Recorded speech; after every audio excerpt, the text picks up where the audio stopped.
Well, let's speak more now with columnist Taha Arvas, who joins me in the studio.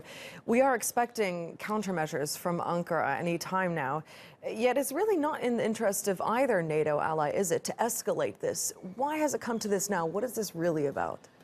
My take is it's all politics, to be honest with you. I think there are elections in November in the United States, and Trump and Vice President Pence have an evangelical base. This will get them out to vote for Republicans, and it's a great story for them. I mean, there's a pastor, he's in Turkey, we need to get him out, we're doing all that we can, we're going hard against Turkey to release him. These are all great sound bites and they're great campaign slogans, but the fact remains that the sanctions are the weakest possible.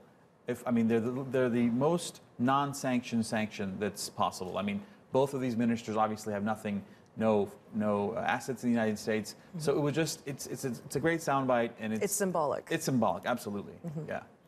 And interesting to read as well, the New York Times published that they believe Trump personally called for these sanctions to be imposed, and that perhaps, there was a prisoner swap that led to this.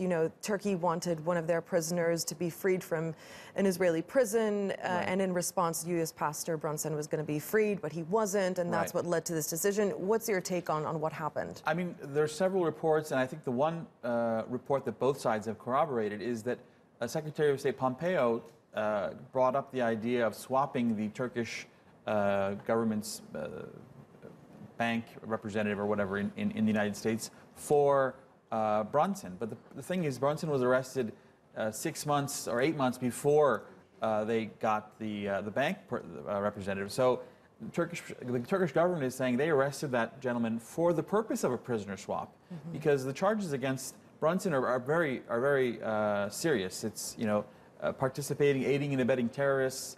So they said that this is the reason why the United States did this, that they arrested the Attila in this case. And the Pompeo said, we'll do a prisoner swap. And the Turkish government's like, okay, great, we'll do that.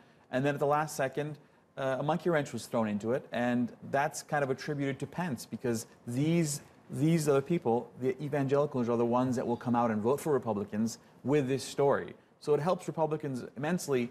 And Trump may have personally done it, but we know a lot about Donald Trump. He's very easy to influence, and that's probably Pence is probably behind this, and that's fine. It's politics, and it's not a major deal anyway. Your hypothesis is that this is a political move, but Ankara is prepared to retaliate. Is there a danger then that this relationship, this very key relationship, could really, be damaged beyond repair? I don't think so. I mean, Turkey and the United States have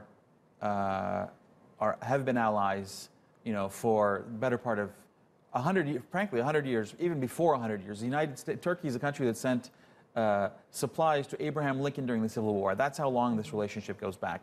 So I don't think there will be permanent damage between the two countries. I think there's politics being played by both sides. Both sides have a domestic audience that they need to respond to. So, Turkey has to retaliate.